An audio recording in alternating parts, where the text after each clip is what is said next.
How do you top your love for your cat? With a cascade of decadent savory gravy over a mouth-watering mousse pâté.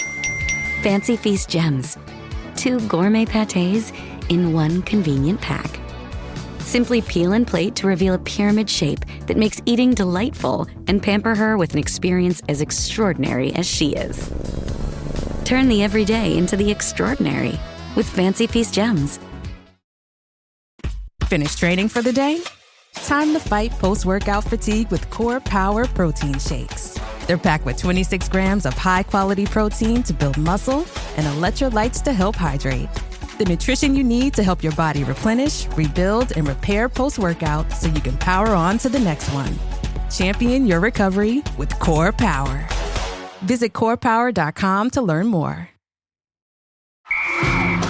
All right, listen up, nacho chips. Quiet down, crispy potatoes.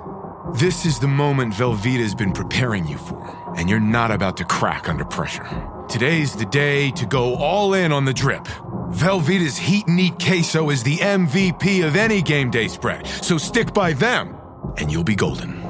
Now get out there and make delicious history. No tailgate party is complete without Velveeta.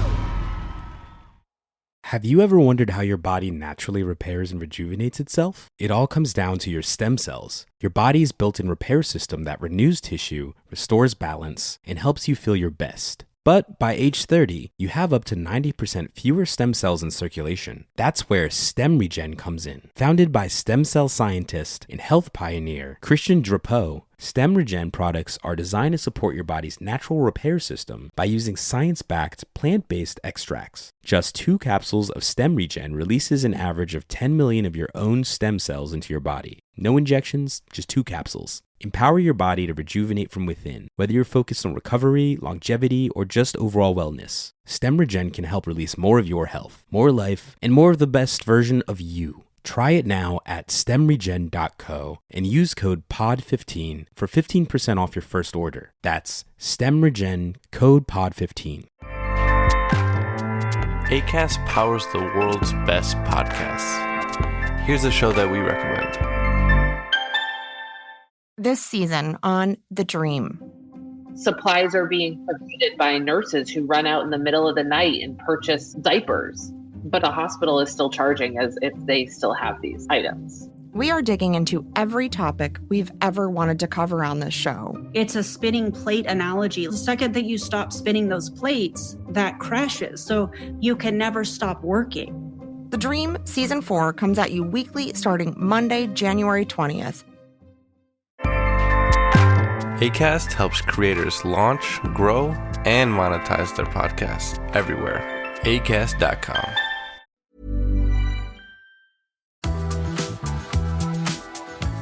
You guys, welcome to another episode of What's Your Issue? My name is Troy McEady. And I'm Darlene Sussman. And my, I am like, I know that we both say this every week, but I'm like genuinely so fucking excited for this week's episode.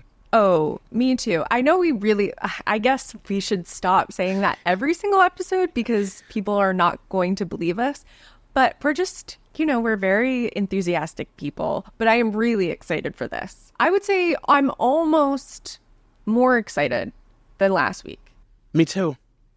I'll be honest, I am. This speaks to so much of my identity. And I think, so you guys obviously read the description. You know that we're doing a fashion moment today. But I have to ask you, Troy. Ask away. Troy, what's your issue?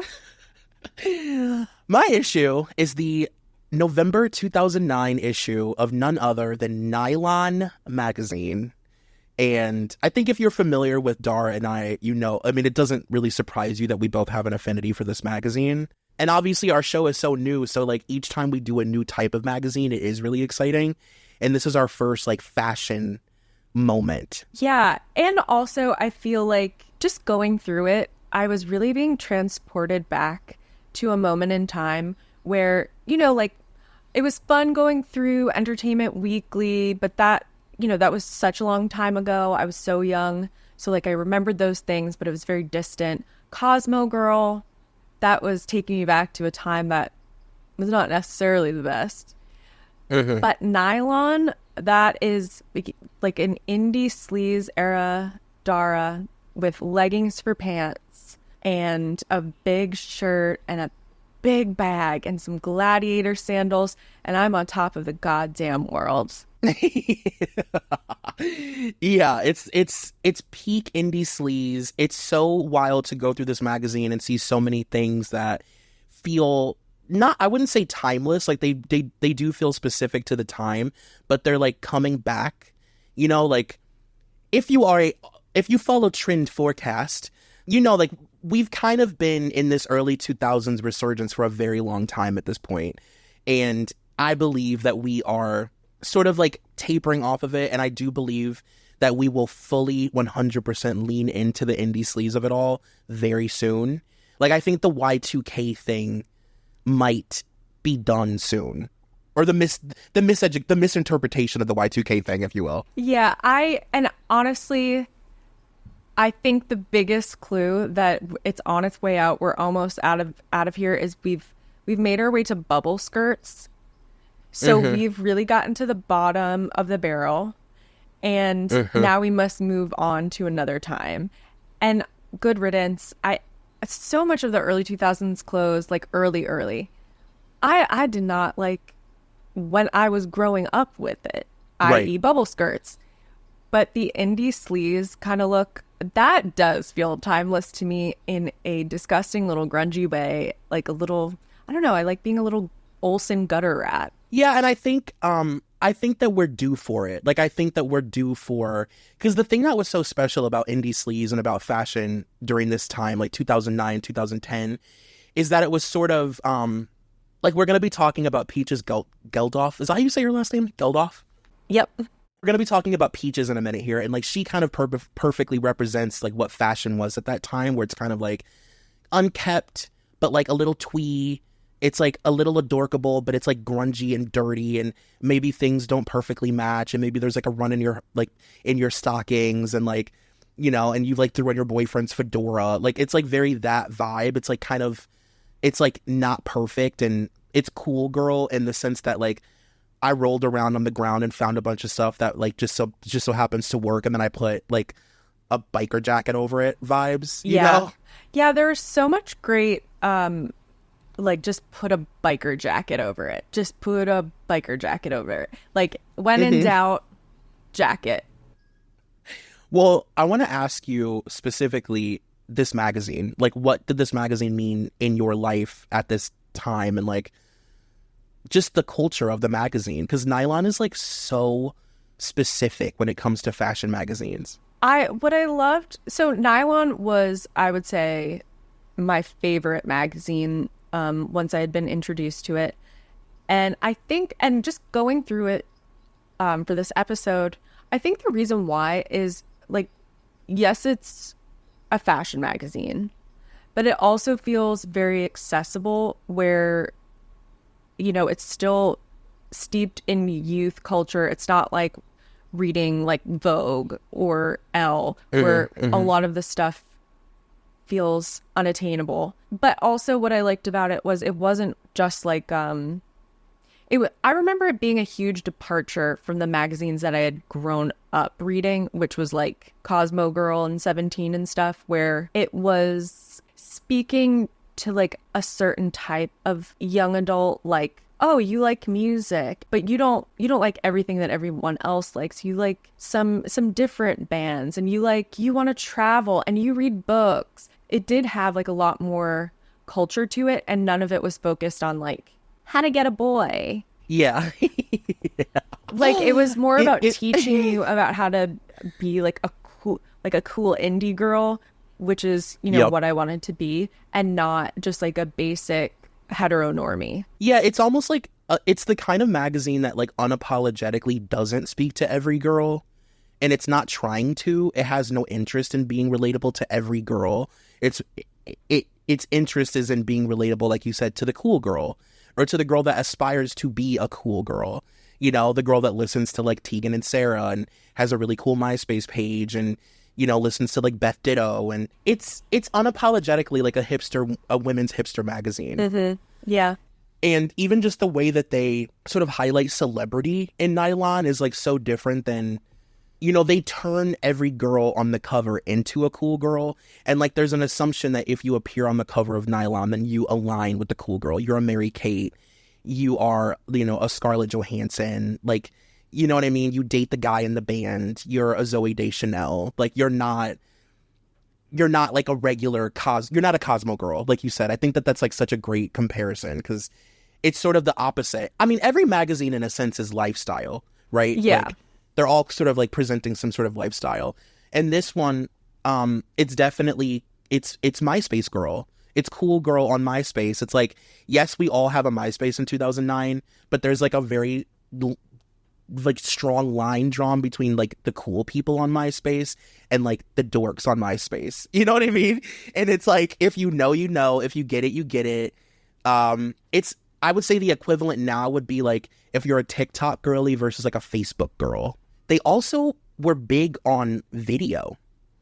NYLON was like one of the rare magazines where the video portion was just as important as the actual magazine itself, because every cover girl or cover boy, because there's NYLON guys too, every person on the cover did like a video photo shoot that would like kind of go like it was always all over the place. Now, I will say, you talked about the cover girl as sort of being anointed as a cool girl when on the cover. And I will say, yes, ironically, we are sort of doing a departure from that here. Yeah, well, happy birthday, Blake Lively. Happy birthday, queen. So, yeah, Blake is our cover girl, and obviously we're going to be talking about, we're going to get to her interview eventually. Just know, it's so unhinged. It's as unhinged as you expect, and she says all the most Blake shit. Like, it's so cringy. It's Blake as hell. We'll get to it. We will get to it. It's, yeah, I'm excited to talk about that. So, obviously, we have to do the letters to the editor, and NYLON is very interesting, where, like, in a teen magazine or in, like, a very young girl magazine, there's, like, drawings and stuff. But because the NYLON girl also might be, like, an indie artist, these are, like, really serious drawings. And it's a big part of the magazine where people will draw the covers or they'll draw the photo shoots. And they're, like, stunning. Like, they're, like, really good. I think this is a perfect letter to the editor to describe NYLON culture. It's from Mariah in Lakeville, Connecticut. She said, "Dear NYLON, thank you for providing me with the endless inspiration. I love the people that you feature. I was extremely happy for the Karen O issue, July of 2009. I'm a massive Yeah Yeah Yes fan. You provide me with new ideas and expand my horizons. I think you should feature the band Warpaint someday. Those gals seem like NYLON type of people." And it's like, for a letter to the editor to mention Karen O of the Yeah Yeah Yes is so NYLON. Yeah, I find it interesting, too, these letters to the editor, because now that we've done a few of these back to back, you can sort of hear the, I don't know, even the way of speaking and the type of vibe that the person is trying to put out. Mm-hmm. Like, they're trying to be smart. They're trying to be cool. Like this one from Michelle in Quebec, Canada. "The runway is to Coca Rocha as NYLON is to me. She was born to catwalk, and I was born to read." This one speaks to my heart selfishly. This is from Ryan Delish in Ontario, Canada. He said, "Dear NYLON, I simply adore your magazine. It's fresh, it's fun, and original. I literally jump up and down when I see your shiny magazine in my ugly mailbox. I really think that Madonna should be on your cover soon. You know, try something different. I love her, and you should too. Thank you. I agree. That was a letter from me.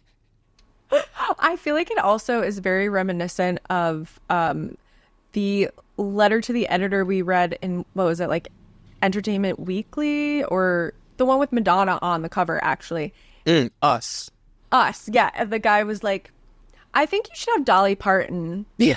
In your magazine, like, why don't you? I like her. He's like, I don't, we'll get to it, I guess. He's like, "That's all, thanks." One homosexual to another. I also love this one. It's so NYLON, like, trying to be a cool girl. Allie from West Palm Beach. Thanks for being the only one that gets me through my overseas flights, throws down the jaws of my Austrian friends, and awaits me at the Munich, Germany airport bookstore. You're my traveling companion, my dear. She's like, as I step off the plane in my YSL booties, I have my nylon gripped in my hand. Troy, we actually have also a listener letter to the editor. Yes. This is from Chizoma, and they say, Dear Troy and Dara, as a wannabe magazine collector and followers of your previous works, this podcast is truly a godsend. It's thoroughly entertaining, insightful, and provides snapshots into certain eras of pop culture through the lens of the magazine issues you pick. Your chemistry as hosts is delightful as well. I've already listened to all the episodes thus far, and my favorite was the one on Jennifer Love Hewitt. Well, thank you. Well, listen, girl, you want to know how you become a magazine collector? You just get on eBay and start fighting other homosexuals and young girls. And these magazines, we've said many times, are trash to most people. So you'd be shocked at how inexpensive they are. Ones that you would think should be worth so much money. They're like $8. Like, it's crazy. Yeah, all you really need is a credit card number and a dream. And you can be just like us. And you send it to Orlando, Florida. Lou Pearlman promises that he'll send it to you in the mail. But thank you so much for your letter to the editor. Like, please, you guys, give us more. Keep them coming. And you can leave them as a review on Apple Podcasts with a 5-star rating. So there are some magazines that do this and some don't. I love when there's a little section of the magazine that talks about the cover and like behind the scenes. And NYLON was always really big on showing the behind the scenes of their shoots. So this one is a behind the scenes under the cover with Blake Lively. And it says, for our Young Hollywood issue in May of 2008, Blake Lively shared the spotlight when we shot a split cover of the Gossip Girl star with her on-screen frenemy, Leighton Meester. But for this all-American issue, we are all about Lively, who showed up in Tribeca's Sandbox Studios in a cardigan, tights, and riding boots. Her multi-poo Penny in tow. As Serena Vanderwoodson, Lively is quite the fashionista, mixing indie designer pieces and vintage pieces. But on this cover, she was made in the USA. Think Ralph, Calvin, Mark. Quote, we wanted her to look less like a prep school girl, says Anda of stylist duo Anda and Masha. So we mixed and matched plaid and denim with blazers, rugged Madewell boots, and a chunky Thomas Waddell hat. Young gun labels like Alexander Wang, Eek, and Do Ree, I don't know Do Ree, were also featured. Not surprisingly, photographer Matthew Frost had no complaints. I know that we were joking, but like this is like kind of peak cool girl Blake. Like she's never been more cool than like this exact year. I feel like it didn't last too much longer. But I have to call attention to another part on this page. Beauty note. Makeup artist Christopher Buckle didn't have a whole lot to do on this shoot. A dab of lip gloss and a sweep of blush is pretty much all it took to get Lively, already a blonde bombshell with baby blue eyes and sun-kissed skin, ready for her close-up. I will say, fucking bullshit. No. A dab of lip gloss and a sweep of blush.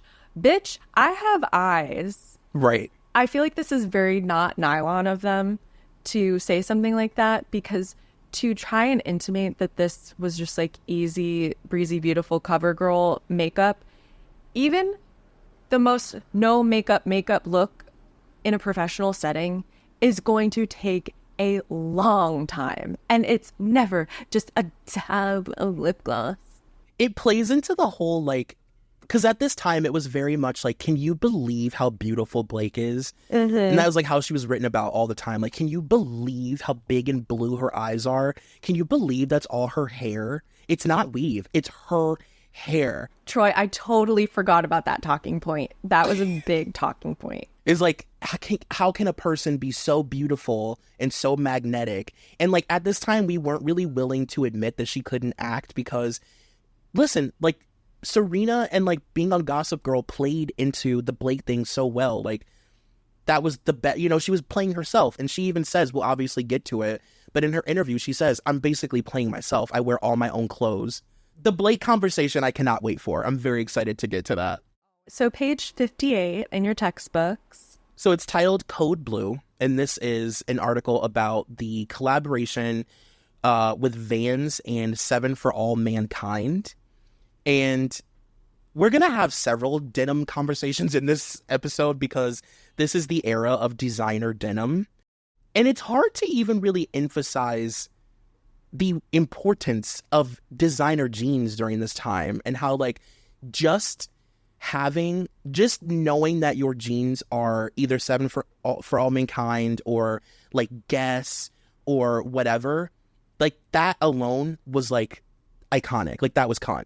I remember there was this outlet mall that was like 2 hours for me. I remember I got a pair of True Religion jeans. Oh my God, tell me about them. At a premium. They were like a dark wash denim. The softest jeans I had ever touched with like a slight flare. And it was all picked over. So all they had was like the teeny tiniest size, which I couldn't fit into at the time. And I just had them in my closet until the day arrived that I could fit into them. And that day came and went very quickly. It's full Requiem for a Dream. You're just pacing around your room holding the jeans. Yes. And it would just be like, I would always just be like trying them on. I'm like, am I here yet? Am I here yet? Nope. Oh, I'm here. And then like 2 weeks later, nope, and gone. You're like, well, that was fun. That was worth it. Yeah.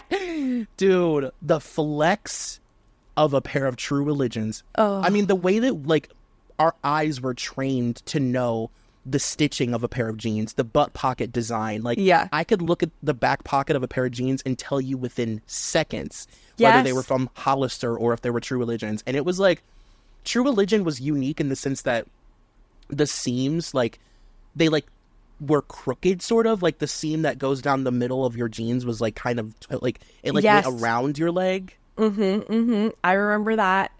God, Troy, I totally forgot about this sort of, like, butt of the jeans stitching and how, like, even down to American Eagle, Abercrombie. Like, I could tell you, like, you could just walk people in front of me and I could have been like, Paige, True Religion, Aeropostale, blah, blah, blah. Yeah, and even down to, like, the brands that would try and, like, emulate certain, like, there was a lot of cheaper companies that tried to emulate the True Religion look, but there was just something about that brand that was so specific. And also Seven for All Mankind had that iconic back pocket too, that you were just like, I know that was like a $250 pair of jeans. Like, I know it. Troy, I actually have this teeny memory of me, like, looking at Hollister, not Hollister, H&M jeans and being like, there's no stitching on the butt. Like, people are just going to know that they're nothing jeans. They're going to just think I'm wearing, like, jeans. These are just like jeans. They're not like jeans. Now, these are interesting. These jeans on the Code Blue page are interesting because they are a collab with Vans. And it says, Vans and Seven for All Mankind collaborate on a pair of snow pants that take you from the lodge to the mountaintop without making you look like a life-size marshmallow. And they're jeans, but when you underneath the jean is a snow, like, I don't even, like, when you roll them up, they're full snow pants, but on top it's denim. They're denim snow pants. Now, I would argue, like, so the way she's wearing them, they're cuffed, so you can see that sort of detailing. However, so it looks cool just as, like, a style. Like, I think it's something I could see people wearing today. However, in a practicality sense, it's like, well, don't you want the waterproof side on the outside? I know, and there's just something about, I mean, listen, I'm not a skier. I'm sure that's really shocking to a lot of our listeners, but don't you want to, like, have a little wiggle room? Like, do you want to ski in jeans? No, but I mean, I guess because they're a little bit bigger, but I would actually say, like, okay, so they're a little baggy, so it's like, okay, you have some room to move, but then you have, like, waterproof fabric underneath the jeans, so that seems really bulky to me. And also, I don't know, then you're walking, you can't wear those out, like, with the cool detailing because they're going to be hot as hell. that's all I'm thinking about. That's all I'm thinking about is that you are going to have the most intense swamp ass in these pants, and they're insulated too, and the bottoms are like, they have like a taper at the bottom so that your ankles don't get like wet like from snow. But it's just it's so hyper 2009, like a 7 for All Mankind and Vans collab. Like, I'm obsessed. I just like, oh God, I would have thought these were really cool. If they didn't have the full insulation, I would be really into these. And I think there would still be a practicality to it where, you know, if you're walking in snow, you know, and just like a dusting, you have your ankles protected from the elements. That's fashion and function, my guy. And they make it a point to say that they're trying to basically cure the world of ugly snow pants because snow pants are so hideous. And they go, forget Snuggies and Crocs. The ugliest article of clothing in the world is a snowsuit. I didn't even know Crocs were a thing in 2009. Yeah, I guess that makes sense. I didn't realize that Snuggies were 2009. Yeah. Oh, God, Snuggies. Snuggies, those were huge. Oh, we all had one. Should we talk about Peaches? Yes. Page 62, Fright Night. This is also maybe the most Nylon magazine, the most 2009 article that we'll cover, about Peaches Geldof, who was like at the time a contributor to a lot of different publications, magazines, blogs. What is your relationship to Peaches? Okay, so I'm so glad we're talking about this because Peaches is one of those personalities that, you know, since the Y2K resurgence, you know, people always want to talk about it with me. And one person I'll bring up that no one ever knows who she is Peaches Geldof. And I was really I was really into her. I think because like I did end up reading some of her writing, and also she just had the style that I don't know. She was like one of the, you know, indie sleaze cool girls, but then she also had this really dark tabloid stories. Like, you know, she was a drug addict. I followed her very closely in, I guess, like the blogs and things. And in Nylon, I feel like that was part of where I was introduced to her. But what about you? So I didn't necessarily follow her super closely, but I followed people around her because I was like an Alexa Chung girl, as you know. Oh, yes. And Peaches and Alexa Chung were friends, and also they would get compared a lot because they had similar style. They're the girls that when you look at pictures of them from 10, 15 years ago, they are wearing what people are trying to work up the courage to wear now. Like, yeah, Peaches was like, for example, always wearing penny loafers and like socks at a time when that was like extremely not on trend, but just cool girl. And like now 10 years later, I'd go outside my door and every girl is walking around New York City in a pair of penny loafers and socks. Like, she was just very ahead of her time. And I would say, so Peaches had a sister named Pixie, and they were always photographed together. They were fashion girls. And I would almost say that they were the indie sleaze version of Mary-Kate and Ashley. Yeah, and especially for the UK. Yes, yeah, exactly. They were like basically the UK's Mary-Kate and Ashley, pretty much. For people who don't know who Peaches is, which might be a few of you, and don't worry if you don't, it's a deep cut. Judgment. It's a deep cut. But Peaches was the daughter of Bob Geldof, who, a musician. The bands that he's been in, like, every time I read what bands they are, I instantly forget. But the more memorable thing about him was that he started Live Aid. And then her mom was this really, like, glamorous kind of like 80s tabloid queen. But she was also a writer, Paula Yates. But her mom died of a heroin overdose when she was a little girl. And then when Peaches was 25, she died of a heroin overdose in a very tragic fashion. Yeah, and she very much, like, you could almost say that her and her sister, again, much like Mary-Kate and Ashley, it's like Peaches was like very hyper feminine but like grungy. Like, she would wear, you know, a pair of like ripped up tights and flats, but also like a really hyper feminine top or dress with like, and she was known for these like Peter Pan collars, which were really popular back then, like the big collars. Sometimes she would tie like a ribbon and make like a bow. She also had like, you know, all the tattoo, like I call them bi girl tattoos. Oh yeah. Where, you know, just like little black, it's not a sleeve, it's just like random little black tattoos on your arm. And that was back when people weren't really doing that because it was still, you know, you don't want to. What if you need to get a regular job? And like, right. I mean, if you saw her walking around Silver Lake in LA, you would not think twice. She really was like an OG cool girl. She was like one of the first really prominent cool girls, especially like early internet. And it's like so crazy to think that she died so young.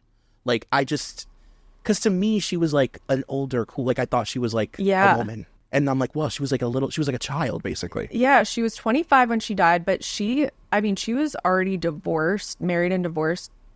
I think by the time she was like 20 or something, or maybe even younger. And then by the time she died, she was married again and she had 2 kids. So she had lived a life. So this article is called Fright Night. And like literally the theme, she was also, before I get into this, she was one of those people that would contribute to a magazine. Like you could tell that they would just like find reasons to, you know, like there's no rhyme or reason for this article. They just wanted a Peaches like page. Yeah. So it's basically about how growing up in the UK, she would like watch American television, and it's like how she discovered what American Halloween was, and how in the UK like they just like do not go all out for Halloween. And she would watch like TV and movies and be like, there's no way that this could be real. She specifically says E.T. and Hocus Pocus had like a huge effect on her. And she was like, there's no way that this is real. So this magazine is like it's like a blog post basically about her first American Halloween, and just like how bright-eyed and like bushy-tailed she was about it. And like, she was like, oh my God, like these Americans open the door and they give you candy, and like it's good candy, and everybody's all dressed up. And she's like, I'm walking down the street and it's lined with plastic bones and witches and zombies. And like, it's actually really like, it's like pretty endearing. Yeah. But I'm just going to read like a tiny little bit of it. She says, Halloween in the UK is crap. Growing up watching American movies, I was baffled by the Halloween scenes. The occasions always looked like the weirdest, scariest, and ultimately most fun parties ever. A night when candy rained from outstretched hands into the sacks of thousands of mischievous kids in insanely over-the-top outfits. She said, in England, the best you can hope for is some old chocolate and returning home to find that no one's egged the back of your costume. That is, if you even wear a costume. Yeah, and that's like, I mean, it's just like, she just kind of talks about having fun in New York on Halloween, but it's just really cute, and it made me sad. I was just looking Peaches up today, just like trying to find maybe some of her old articles, and I didn't spend too long on it, but when you Google her, it's just pages and pages of pages just about her death. It's kind of sad that there's nothing else left of her. I mean, there is, but it's hard to find. I'm sure it's different in the UK, but I mean, she also made this documentary about this like mini short film documentary about herself when she was young, and that's on YouTube. I've never watched it, but I was going to watch it in spirit of this. Yeah, she really was like the only, like the closest thing that we had to like an influencer. And she was one of those girls that like for millennials, we kind of looked at as like, wow, like maybe one day I could get paid to like write a blog or something. Yeah. You know? Like maybe I could be Perez Hilton. God willing. Right. And look at us now. Okay. On page 70, I really wanted to do just this little blurb. It's baggage claim. And it says, little sisters are often the cooler versions of their older siblings. They learn by example, but put their own twist on things. The same goes for diffusion lines. Joy Grayson just created Olivia Harris, a handbag and leather goods line that serves as a more affordable and street-savvy counterpart to her namesake label, Grayson. But I just had to talk about this because the early 2000s, I feel like especially around this time, the diffusion line was huge. And diffusion lines were something that like sort of got bigger in the 90s and carried on through like the 90s, and then had a resurgence in the early 2000s. it was actually cool to have something from a diffusion line rather than showing to everyone that you went to Nordstrom Rack. I was obsessed with the Target diffusion. That's what I was about to say. Is that considered a diffusion line? Yeah, it is. Okay. It is because it's a collab, but it is lesser. It's cheaper, but the Target collabs, dude, that was a culture that I loved so deeply. I still have in my closet, mere feet from me, a Rodarte Target dress. Wow. That actually Dakota Fanning wears on the cover of Teen Vogue. Cool. And then I also have a Moschino for Target skirt. That is just like gorgeous. Yeah, I was gonna say the Moschino collab really, for whatever reason, like had a huge, it just imprinted on me. Like that was just like major. And also like to be young and live through Isaac Mizrahi. Oh yeah. Oh my God. Like that was so, at the time, that was so taboo. It was so odd. Like, I don't know if people know that Isaac was the first like real official designer to like do like a diffusion line at Target that then just became Isaac Mizrahi at Target. Yeah. But it was originally cool. And I remember the Target lines were kind of like, I don't know, like Pokemon cards to me, or Beanie Babies. And it was to a lot of people too, where you would know the day it was going to drop. Yep. And people would wait in line. Like you would just try and get whatever you could. I would have friends who like I went to college with, and during summer vacations or whatever, they would go to their Target and they'd be like, Dara, they have this Roberto Cavalli dress here that you couldn't get out there, and they'd get it for me, and I'd pay. Like it was a culture. And nobody was above it. Like, it was like wealthy people would go, poor people would go, young people, older people. I mean, Kyle Richards would be on the internet fighting for her life at Target to get Moschino stuff. Like, it was really a moment. It was like, God, that was so... And it was so cool to go and see, like, what the displays would be because they were so unique to the designer. And they really were... They felt like quality... They were genuinely cool. You would not know that it was some Target thing. I also was really into Charlotte Ronson. Had a J.C. Penney. Oh, Dara. Oh my God. J.C. Penney was hitting in 2009 too, by the way. I would go and I would scour the racks for my Charlotte Ronson, and then I would also, find a few things over at Olsen Boy. Oh my God. Oh my God, the J.C. Penney of it all. And it's funny that you mentioned that because in this very magazine, there's an ad for a Jimmy Choo collab with H&M. Yes. Like the H&M collabs too were like... Yeah, they were huge. Oh my God, the Versace H&M collab, could we talk? Oh, I feel like the H&M collabs, they really took it even farther. Yeah. Than Target. Like they were a little more expensive, and I feel like there were like gowns and stuff you could get. I'll never forget the commercial of like Donatella she was like in the Versace factory, and she's like pulling the crank and cranking out Versace models, and they're all coming out wearing the clothes. And she's like, Versace, H&M. H&M. Donatella Versace. It's Versace. I did see an article from June, and I think it was from Vogue, and it was like, diffusion lines are making a comeback. And I know that they never will, and we're just chasing a feeling that will never come. Right. Because there's online shopping, so yeah, there's never going to be the vibe of waiting outside a store to just try and get your hands on whatever, going from town to town and seeing what they have that the other store doesn't. But I loved them so much. Now it's all just Nordstrom Rack, and I know, and like whatever the thing is, you can just get the real version on like Depop, and like it doesn't the magic, the thrill is gone. The thrill is gone away. So on page 73, I shrieked when I saw it. I could have seen a world where maybe Troy and I imagined Absolute Boston in some sort of joint brain fever dream. But no, it is real. And on page 73, their drink of the month is the Absolute Patriot, made with Absolute Boston, lemon juice, agave, rhubarb bitters, and 2 large blackberries. I'm gonna be honest. That sounds really good, and I like the color. The color Yes. is sort of like a what would you call that? Like a grayish blue. It's like a turquoise, but a little watered down. It's a turquoise. Yeah. I'm drawn to that. Like I feel like I can taste what this tastes like, and I'm into it. I actually almost looked like Absolute Bustin' on eBay. Like, does anyone have any dusty bottles in their house? It's like, probably not, Dara. Anybody got a 15-year-old bottle of Absolute I could get shipped to my house? No, but that is crazy and so ironic. That's like, things like that, I'm like, oh, God is shepherding us. Everyone, we did not plan this. It was truly just synchronicity.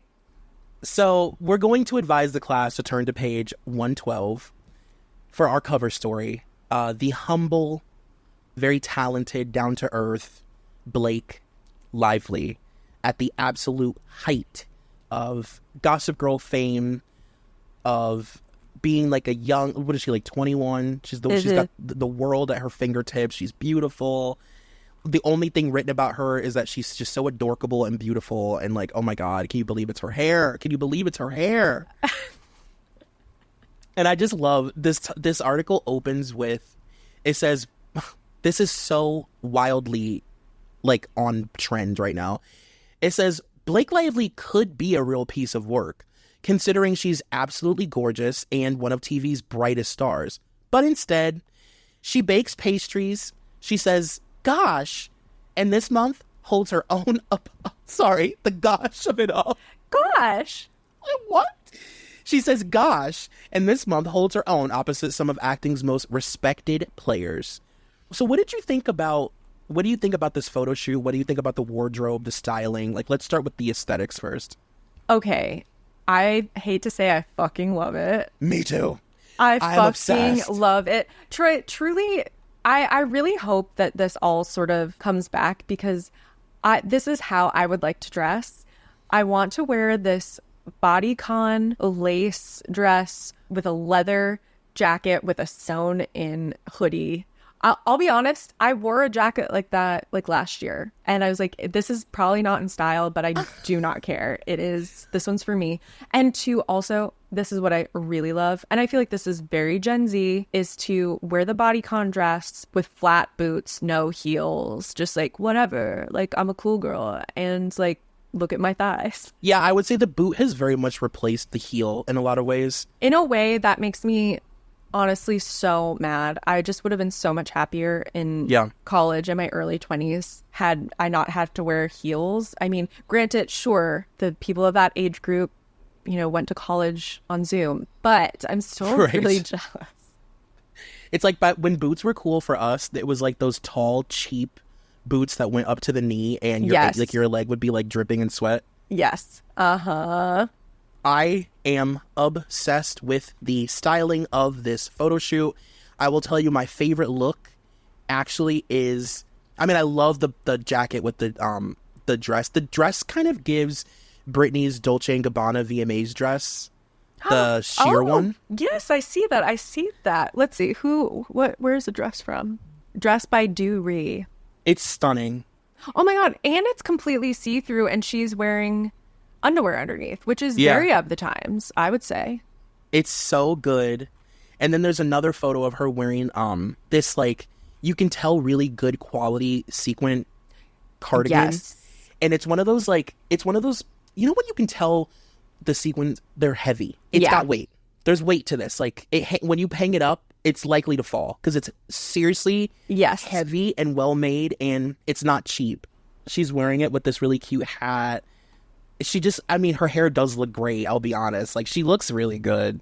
What did you think about the article? Well, this is what I kept thinking of, was Denise Richards in Drop Dead Gorgeous, where it felt like someone being like, and gosh darn it, if my mama don't make just the most delectable apple pie, she bakes it with love. And then she's also getting into someone's face and calling them a little cunt. When no one's looking. Yeah. Like, it had a very fake, sinister vibe to me. Unfortunately, I agree. Now that we know Blake a little bit more, it's like, there's this like this what's the word I'm looking for? Like it feels very like not planted, but like there's an effort to make her come across as this girl next door, ingenue, wide-eyed, beautiful, sweet, you know, oh gosh, kind of girl. And like this whole article is basically about how like she's the coolest girl in the world right now. She's on the coolest show that exists in the world right now. But she has a level head. She doesn't party. She doesn't go out. She's just so cool. And on top of it, all the clothes that Serena wears are her clothes. She's that cool. It's like she's cool, but she could also be your best friend because she's just like a regular gal. You can see, though, in reading this, that this sort of persona she has been working on since day one. Yeah. One of my favorite parts of this, though, it's just like a quote in front of a picture of her for a full page, and it says, "I'm attracted to tragic characters because I sympathize with them." And then she's like, I want to bring them to life and make them relatable. They're not the villain. Oh my God. And it's so funny because it's like you just said, like, this is something that she's been working on for a very long time. And it's funny seeing people right now catch up to Blake's lore. Because for one thing, she's never gotten along with anybody on any set that she's worked on. She's infamous for having conflict with her co-stars. And she has been telling you for over 10 years at this point who she is. She's like, I turn every character into me. I wear my clothes on set. Like, she's still doing this. Yeah. Listen, everyone, remember Oprah, what she says, when someone tells you who they are, believe them. Or wait, is that Oprah? That is Oprah quoting. Maya Angelou. Maya Angelou. Which I love to correct people on, but here I am doing it myself. Or as Oprah would say, Maya Angelou. Maya Angelou? I have to read this little... There's a few sections in here that are just absolutely worth reading. This first one says, Lively comes off as a lot better adjusted than many of her Hollywood peers. Make that people in general, actually. She sits casually with her legs folded behind her, an arm resting on the back of the sofa. Her hand is perennially playing with strands of absurdly shiny hair. Again, with the fucking hair. Her eyes sparkle like blinking Christmas lights, a kindness behind them. There's a nurturing tone to her voice, especially as she calls out for her dog, Penny, a rust-colored Maltipoo that has wandered away from the mug of water and scraps of turkey wrapped in tinfoil that Lively has lovingly laid out for her. I'm a bad mommy. I forgot her canned food today. She tends to slap her thigh like a down-home Southern woman before telling a joke and erupting into laughter. Lively says that her family is the thing for keeping her so normal. I don't know what I would do without that guidance. I feel very lucky, she says. Lively was born into a showbiz clan. Her father and 4 older siblings are actors. Brother Jason played Rusty Griswold in European Vacation, and sister Robin starred in the awesomely cheesy 80s cult flick Teen Witch. Her mother, a part-time acting coach. But instead of aiming her sights on the silver screen, Lively developed interests firmly rooted in all-American good, clean fun, participating in show choir, cheerleading, and going on to become the class president at Burbank High. It's a wholesomeness that she maintains to this day. She said, quote, I have a wonderful group of friends, and most of them aren't in the business at all, she says, twisting her scarf. This is my favorite. If I invite them to events with me, they're like, nah, can you just come to my house after and make brownies? Not like, oh yeah, great. Where can we go shopping first? That jumped out at me the most in this entire article, where it's like, honey, you grew up in Burbank. For those who don't really know Los Angeles, like you've probably heard of Burbank as like, I don't know, like where they shot Ellen maybe or something, but like it's in the Valley, but it's in LA. There's no goddamn way that Blake grew up in a showbiz family where everyone was a child actor and she just doesn't have any friends in the business. This is Los Angeles. Everyone's in the business. Get a grip. Don't you also think it's very interesting that people are discovering that she's a Nepo baby in 2024? Honey, I need everyone listening to this to just assume that everyone in Hollywood is a Nepo baby and allow yourself to be proven otherwise. There are so few who do not have some sort of kiss to the industry. Some bigger, some smaller connections, but they all are. And they all try to pretend like they're not. They all have these little sound bites of like, me, like, I'm not one of those Hollywood people. And it's like, you were made in a lab on the studio lots, little girl. That the Hollywood sign gave birth to you, literally. Also, I feel like this whole article feels like Blake Lively propaganda. Speaking of, there's another section of this article where they're talking about how she's so normal, she doesn't party, she's on a narrow path, straight and narrow, all she cares about is her career. She's like, without my friends and my family guiding me, I'd be so lost. It says, instead, pretty much the most mischievous thing that Lively gets up to is credit card swiping. Oh my God. If you're not familiar, she can explain, quote, I swipe my friends with like my phone or something. I slide it in their butts. She swishes her arm in the air, a grin on her face. Like in middle school, you say, Visa, MasterCard, just to give somebody a jump scare. I'm a prankster. That it is. Dara? When I read I'm a prankster, I almost fell off my seat. Also, another part that I really glommed onto. Oh, well, she also talks about how she got into acting, which was like, I never wanted to be an actress, but like, I was traveling with my brother and I decided I wanted to do something that allowed me to travel. It's like, okay, fuck you. So you weren't even into this. You were just hot and very much in the industry because of your family. So it was just like, yeah, sure, she'll be an actress. I'm not bitter about not being an FO baby trying to work in Los Angeles. It's totally fine. But then she also, they talk about how she went on this trip to India with Penn Badgley. Mm-hmm. And they went to an elephant sanctuary, and she goes, it sounds cheesy. We didn't expect it to be a spiritual experience, but it really was. She gushes about her time in Mesa, still in awe. Quote, elephants are the most incredible creatures I've ever been around. The couple spent a day at the sanctuary, which was established after the country outlawed rainforest logging and the government could no longer support the animals. Quote, you think, is this going to be a circus? She says, acknowledging that the venture might sound exploitative. Yeah, it might. But once Lively arrived on the pristine grounds, all her concerns washed away in the nearby river, where the couple bathed Concam and Mayma, Lively and Badgley's assigned companions, respectively. Quote, you're sitting in this water that they poop in and somehow it's not gross. You're Sorry. You're scrubbing the bottom of their feet and behind their ears. She trails off, fidgeting and leaning forward as if trying to find the words to do the experience justice. She delights in relaying that her and Badgley's elephants mirrored their own personalities, as if speaking about their little cousins.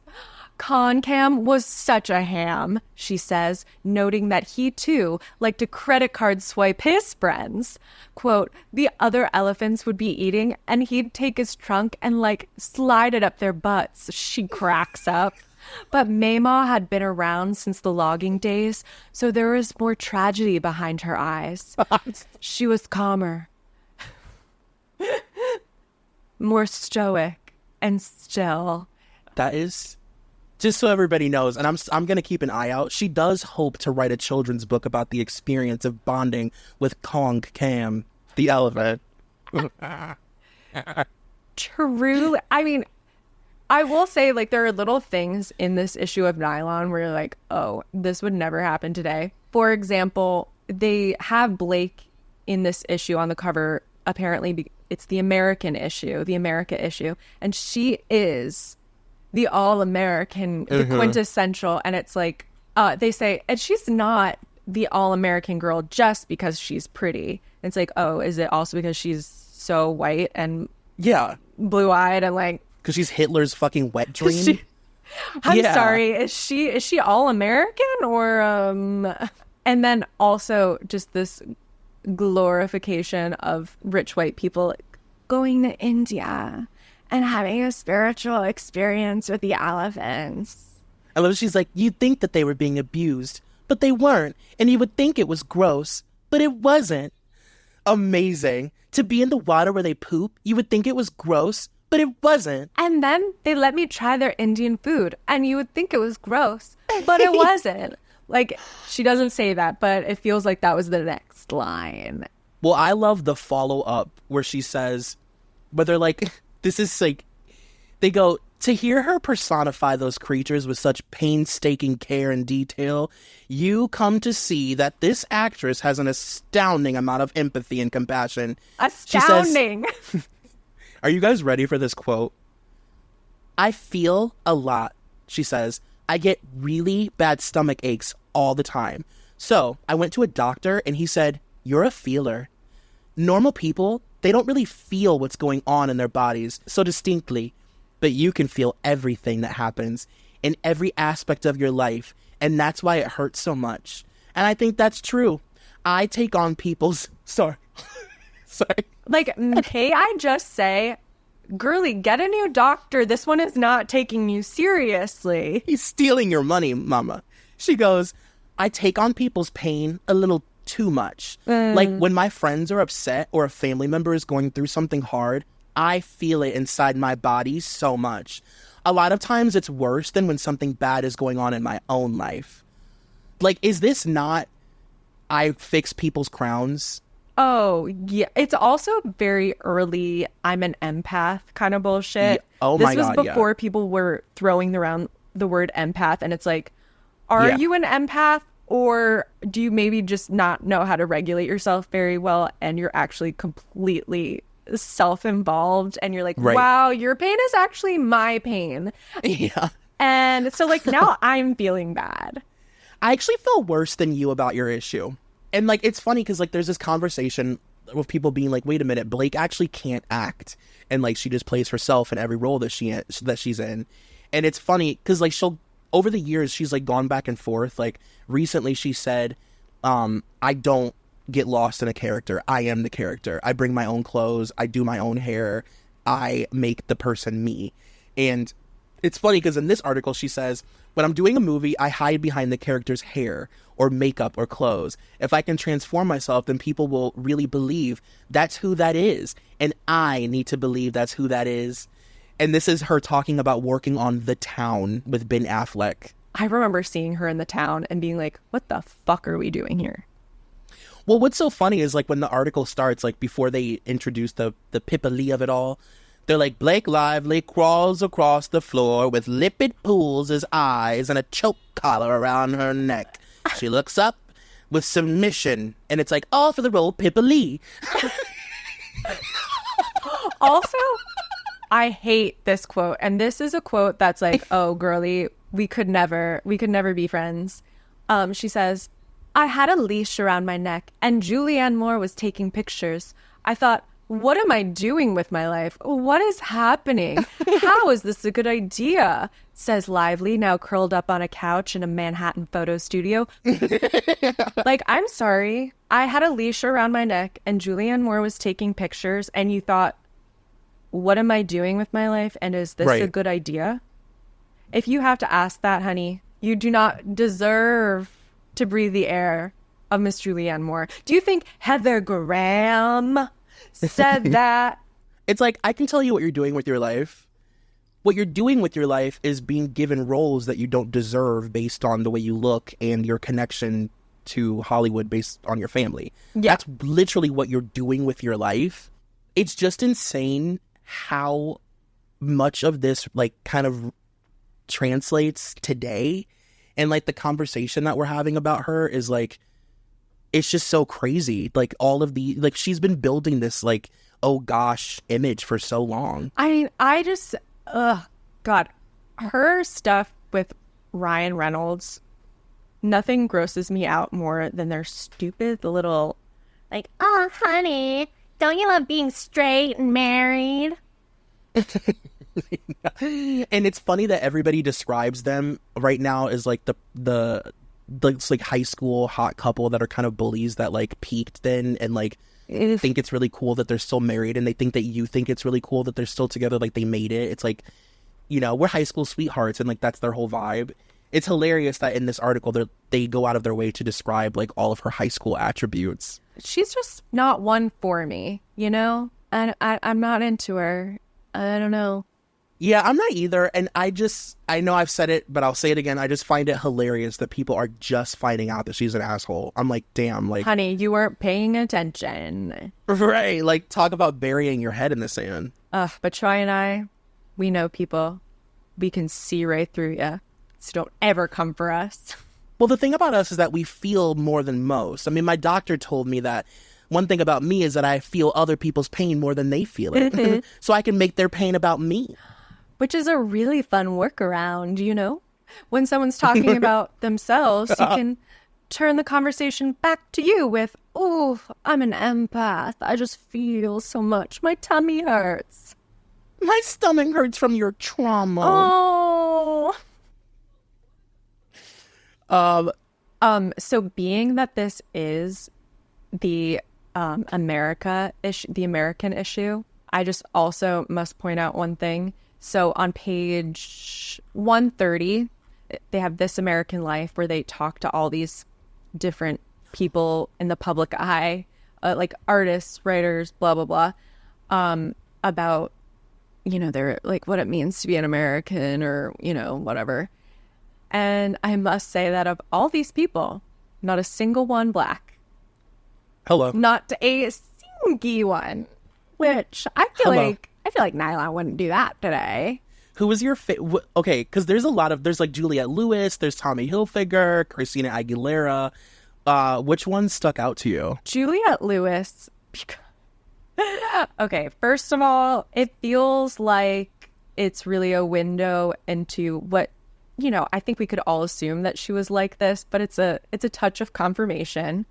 Now, her little blurb is accompanied by an illustration of her wearing, you know, a Native American headdress, ceremonial headdress, just in the vitamin aisle. You know, we take for granted that white people don't walk around grocery stores with Native American headdresses all willy-nilly, but there was a time, ladies and gentlemen, where you go to a Coachella, and it was... Mm-hmm. And it was little white girls as far as the eye could see and ceremonial feathers. But hers says, one of the things I love about America is that I can walk into any health food store and find any vitamin without a prescription. In Europe and other places abroad, vitamins are under government control. Since I like to take care of my own health my own way and am traveling constantly with my band, I love to stock up on vitamins to keep my immune system strong through all the planes, different climates, and late nights. I hope alternative medicine will be kept legal with this new government. The most Juliette Lewis fucking response ever. And this is like, she's like in Juliette Lewis and the Licks in this, right? Yeah. She's like a rock star at this time. Oh my God, I'm obsessed. I also love Tori Amos's is like also very Tori Amos. Yes. She said, whether I'm in the back of a car or the back of a bus or at the wheel driving across America has been part of my life since I was a little girl. So many songs have come to visit me while I'm out there. Free from the confines of four walls, the desert can become your living room, the ocean your bath, the galaxy your ceiling. This tradition was passed down through my ancestors. My daughter started her first road trip at 2 weeks old in the back of a tour bus from Washington, D.C., all the way down to Florida, teaching her that the land itself is our true home. I'm obsessed. I love celebrity narcissism. I really do. Like, there's just nothing like it because it's so unapologetic. It's so bold. This is also not saying explicitly, but this is what she's intimating is how she's like a little bit Native American. Yeah. And she's like, this is our home. It's like, okay, well, let's relax. Yeah, Tori. Should I start calling you Countess Luann? Like, and I found this really weird or interesting that they have Eva Amuri, and they just put her name out there, no picture, with a blurb. I would love to know how many people have direct name recognition. Yeah, there's no little doodle. They all have like a little like hand sketched image of themselves. And Eva, who is Susan Sarandon's daughter, who's been in like 2 movies, is like she is name recognition. We don't eat. She's basically Tori Amos. We do not have to prep you on who this person. We are playing to the top of your intelligence. I was gonna say, when did like the Banger Sisters come out? Like, would it have been around this time? Was she hot right now? Oh wow, that was 2002. Oh my lord, Jesus! I love that movie. I really love Christina Aguilera's answer because it's so Christina. It's so self-important and narcissistic and self-involved. She said, "America means freedom. As an artist." Has Christina Aguilera ever started a statement without saying "as an artist"? No, 0%. Oh my god. 0%. As an artist, nothing is more important than the freedoms to express yourself, to speak your mind, to make choices, and more importantly, to have choices. This is why I worked with Rock the Vote on this past election. She's like, I worked with Diddy on the election because we need to remind Americans what makes America so special. We are so fortunate to live in a country where we can vote for change and where our voices matter. My God. Christina literally said, to quote Sarah Michelle Gellar, "Through art, I will serve my country." Through art, I will serve my country. It's the reason that last year I worked with Diddy on Rock the Vote. Girl, who you and Paris Hilton and Ashley Simpson and everybody else, anybody who walked into the TRL studios for that year worked with Rock the Vote. I honestly would love to know how many people that worked with Rock the Vote just like forgot to vote themselves. Oh, for sure. Christina wrote her vote on like in lipstick on a piece of paper and gave it to like an assistant. Yeah. So we're going to end this week's episode by talking about, of course, the ads. There are so many ads to choose from in this issue because they're all iconic. The first one that I was drawn to is on page 27, and it is an OP ad starring none other than Mr. Benji Madden, Ms. Annalise McCord. Annalise. She's Annalyn and she speaks Annalise. Annalyn McCord gives Annalise. She does. Annalyn McCord and, the smoldering Mr. Brody Jenner. I hate to say it, he looks hot as hell. I mean, does he ever not? He does. Ah, God. That guy could have ruined my life. I'll tell him that much. Oh my God. Like, talk about a man that was just born with an absolutely stunning face. Truly. It's perfect, and you can never trust a man like that. Yeah. This is a man who is hurt for nothing. I also am very drawn to celebrity endorsement ads where they wear stuff that they would absolutely never wear in life. Like, Annalyn McCord would probably sooner die than wear this OP look. I mean, this looks like something you'd wear in middle school. Yeah, it's very young. It's very not nylon. It's not at all. I'm also obsessed with, just really quickly, there's a Charlotte Russe ad in here, and I feel like when you come across a Charlotte Russe ad, it's a blessing, and you can't ignore a blessing. Like, God don't like ugly. You have to acknowledge your blessings. Oh my God, this Charlotte Russe ad, it's on page 41. Lord Jesus, it's a fire. Oh my God. Oh my God. It's so Charlotte Russe. And it's so of the time. Were you a Charlotte Russe girl? Troy, I was a huge Charlotte Russe girl. I am kind of ashamed to admit that I'm about 90% sure I had that skirt. First of all, I would venture to say any young girl at that time had either that exact skirt or some version of it, because that skirt defines at least a 7-year period. I don't know if I'd say full decade, but oh my God. Like, well, it definitely does, because it's very reminiscent. It's basically nodding to the Carrie Bradshaw ballet skirt. You know, Sex and the City ends, but then we have the Sex and the City movie that pushes us into the more late-ish 2000s that keeps that going. And we've got, like, because Charlotte Russe was very much known for, like, their accessories and their jewelry. It's like where a young girl could get, like, a lot of statement necklaces for, like, really cheap. And they're really highlighting the statement necklace. I mean, Luann just woke up in a cold sweat for sure. These enamel statement necklaces, I mean, I'd be nothing without a enamel statement necklace from Charlotte Russe, H&M, Forever 21. And the websites that they have linked are literally facebook.com/Charlotte Russe and myspace.com/Charlotte Russe. They don't even have their own website. It's beautiful, honestly. It is. So obviously, as you guys know, we continue these conversations on our Patreon, and there's some good conversation to be continued on Patreon this week. We've got a Twilight moment, because I think the second one was coming out, so they're like prepping Taylor Lautner to be a star. They're trying to make Taylor Lautner happen, and it's not gonna happen. They put a lace front on that twink and thought that it would do something, and it didn't do anything. And then there's also a really interesting celebrity fragrance page that I think will be really fun to talk about. And I want to talk about some makeup, some of these makeup pages. For sure. So join us over at Patreon.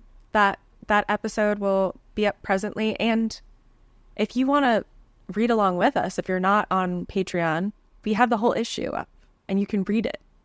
And it's a chic quality issue. And all of you follow us on Instagram. We love you very much too. We love you. Share us. Tell your friends about us. And also send in your letters to the editors. Please continue doing that. Please. We're building an empire. We need your letters. One ink dipped pen at a time. All right. Well, we love you guys. We'll talk to you next week.